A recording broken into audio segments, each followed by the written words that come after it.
स्वागत है दोस्तों आपके अपने YouTube चैनल स्टूडेंट्स एकेडमी में। आज हम स्टार्ट करने जा रहे हैं अपनी क्लास 9th का चैप्टर नंबर 12 जिसका नाम है हीरोन्स फॉर्मूला, मतलब हीरोन का सूत्र। देखिए इस चैप्टर में आपको क्या सीखना है, सिर्फ आपको क्षेत्रफल निकालना है। क्षेत्रफल निकालना किसका है? सिर्फ और सिर्फ त्रिभुज का।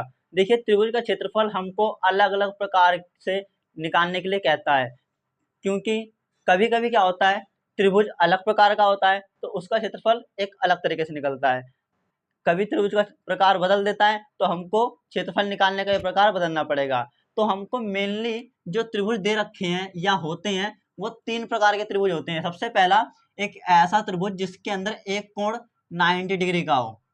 देखिए ये कोण 90 डिग्री का है, जिसमें एक कोण 90 डिग्री का होता है, 90 डिग्री का होता है, उस वाले त्रिभुज को समकोण त्रिभुज कहते हैं। कौन सा त्रिभुज कहते हैं? समकोण त्रिभुज। तो जो रेखा या जोन सी भुजा उसकी खड़ी होती है उसको बोलते हैं एल। एल मतलब लंब, यानी कि इसको बोलते हैं लंब भुजा, ठीक है। और जो आधार होता है, जो नीचे वाली भुजा होती है, उसको हम लोग बोलते हैं आधार। आधार को हम लोग रिप्रेजेंट करते हैं बी से, ठीक है। बी फॉर बेस मतलब आधार। और जो कर्ण के सामने वाली 90 डिग्री वाले कोण के सामने वाली जो भुजा होती है उसको बोलते हैं हम लोग कर्ण, ठीक है, यानी कि के से रिप्रेजेंट करते हैं। तो ज्यादा कुछ नहीं, हमको काम सिर्फ लंब और आधार का जो क्षेत्रफल निकालने में काम आने वाला है, इसीलिए बस जान के रखो जो तिरछी भुजा होती है उसको बोलते हैं कर्ण। इसका यूज कहीं कहीं होता है पाइथागोरस प्रमेय में, ठीक है, बाकी कहीं पे यूज नहीं होता जल्दी इसका। देखिए इसका जो त्रिभुज का क्षेत्रफल होगा, त्रिभुज का क्षेत्रफल यहां पर लगेगा 1/2 एल गुणा बी, ठीक है। एल मतलब क्या हो गया? लंब गुणा में आधार, ठीक है। 1/2 आधार गुणा ऊंचाई कह लो या लंब गुणा ऊंचाई कह लो, लंब गुणा आधार कह लो या एल इंटू बी कह लो, ठीक है। ये होता है हमारा समकोण त्रिभुज का क्षेत्रफल। यहाँ पर अगर आपको इसका परिमाप निकलवाए तो एक भुजा को ए मानते हैं, एक भुजा को बी मानते हैं, एक भुजा को सी मानते हैं, फिर हो क्या जाता है सारी भुजाओं को जोड़ दो, यानी कि कहा जाए तो त्रिभुज का परिमाप क्या होता है? हमेशा तीनों भुजाओं का योग। तीन हिंदी में लिखते चलो, तीनों भुजाओं का योग। दूसरे तरीके से कहा जाए इसी को तो a प्लस बी प्लस सी, क्योंकि हम एक भुजा को a मानते हैं, दूसरी भुजा को b, तीसरी भुजा को c, तब इसको कहते हैं a प्लस बी प्लस सी, ठीक है।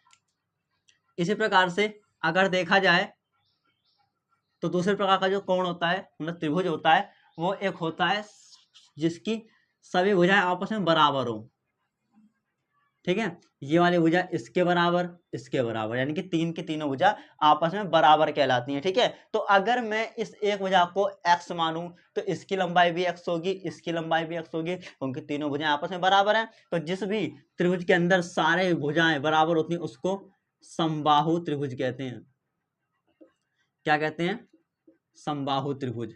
तो इसीलिए अगर एक भुजा a है तो दूसरी भुजा भी a है, तीसरी भुजा भी a होती है, ठीक है। तो इसके अंदर कौन सा फॉर्मूला लगता है? इस वाले त्रिभुज का क्षेत्रफल होता है बच्चे √3/4 a का स्क्वायर। इसको हम लोग इस तरीके से बोलते हैं त्रिभुज का क्षेत्रफल √3/4 भुजा का स्क्वायर। भुजा मतलब कि जो जितनी लंबाई उसने दे रखी है, 4 सेंटीमीटर, 5 सेंटीमीटर, 6 सेंटीमीटर, 7 सेंटीमीटर, कुछ भी जो उसने लंबाई दे रखी है उसका स्क्वायर करना पड़ता है और √3/4 से मल्टीप्लाई करनी पड़ती है, तब आता है इसका क्षेत्रफल, ठीक है। अगर इसी में आ जाए त्रिभुज का परिमाप, इसमें त्रिभुज का परिमाप क्या होता है? देखो मैंने यहाँ पे बताया त्रिभुज का परिमाप होता है तीनों भुजाओं का योग। तो a plus a plus a, यानी कि तीनों a को जोड़ूंगा तो आएगा मेरा 3a। यहाँ पर ये आएगा हमारा त्रिभुज का परिमाप, ठीक है। अब वो सीखते हैं जो हमको इस चैप्टर में रियलिटी में सिखाया गया है। ये चीजें तो हम लोगों ने बचपन में भी यूज कर रखी हैं और अपनी पहली क्लासों में भी यूज कर रखा है, लेकिन अब जो स्टार्ट करने जा रहे हैं वो सिर्फ और सिर्फ 9th क्लास में नया सिखाया जाता है, ठीक है। तो इसमें क्या होता है, इसमें एक भी भुजा किसी भी भुजा के बराबर नहीं होती, ठीक है। कभी भी ऐसे ऐसे ऐसे कैसा भी त्रिभुज दे सकता है वो, ठीक है। त्रिभुज मतलब कि जिसकी 3 भुजाएं होती हैं, कैसा भी त्रिभुज दे सकता है, कोई सी भुजा सबसे छोटी दे सकता है, कोई सी भुजा कितनी भी लंबी दे सकता है। बस आपको मानना है क्या है, एक भुजा को a मानना है, दूसरी भुजा को b मानना है, तीसरी भुजा को c मानना है, ठीक है। अब तक हम लोग पहले क्या पढ़ रहे थे, क्षेत्रफल पढ़ रहे थे, फिर परिमाप पढ़ रहे थे, फिर क्षेत्रफल पढ़ रहे थे, फिर परिमाप पढ़ रहे थे। लेकिन जब भी ऐसा होगा कि तीनों भुजाएं बराबर नहीं है, एक भी कोण 90 डिग्री का नहीं है, तो क्या होगा, उस जगह हमको पहले पढ़ना होता है परिमाप। क्या पढ़ना होता है, परिमाप। परिमाप की बात करी जाए तो मैंने क्या बताया है, तीनों भुजाओं का योग, और ए बी सी है तो जोड़ दो, क्या बन जाएगा, ए प्लस बी प्लस सी। ठीक है, अगर मैं बोलूँ इसी का अर्ध परिमाप निकालो, यानी कि जो तुम लोगों ने परिमाप निकाला उसका आधा निकालो, अर्ध परिमाप। ठीक है, तो कैसे निकालोगे, अर्ध का मतलब होता है जब भी किसी भी संख्या का आधा करते हैं उसके बट्टे में 2 लगाते हैं। मान लो मेरे पास 10 है, 10 का आधा क्या होता है, 5 होता है, लेकिन अगर लिखित में कहा जाए तो उसके बट्टे में 2 लगाओ, काट के बता दो, 2 पंजे 10, आ गया ना 5। अगर बोला जाए 12, 12 का आधा 6 होता है, इसके बटे में 2 लगा दो, कटने के बाद 6। मतलब कि जब भी किसी भी संख्या का या किसी भी वस्तु का आधा करना होता है उसको 2 से क्या कर दो, भाग कर दो, आ जाता है आपका आधा। तो ऐसे ही यहाँ पर मेरे को क्या करना है, परिमाप से अर्ध परिमाप निकालना है। क्या निकालना है, अर्ध परिमाप, जिसको हम लोग खाली एस बोलते हैं, सेमी पैरामीटर। ठीक है, तो ए प्लस बी प्लस सी के बटे में भी क्या लगाऊंगा मैं, 2 लगाऊंगा, क्योंकि मैंने अभी आपको बताया था जब भी किसी का भी आधा करना होता है तो उसके बटे में 2 लगाना होता है या 2 से डिवाइड करना होता है उसको। ठीक है, तो मेरे को परिमाप का आधा निकालना है, अर्ध परिमाप निकालना है, तो मैंने ए प्लस बी प्लस सी के अंदर 2 से डिवाइड कर दिया, तो क्या आ जाएगा मेरा सेमी पैरामीटर यानी कि एस। तो एस का फॉर्मूला बोला जाए तो क्या होता है, S is equal to A plus B plus C upon में 2। ठीक है, अगर इसी प्रकार से मैं बोलूं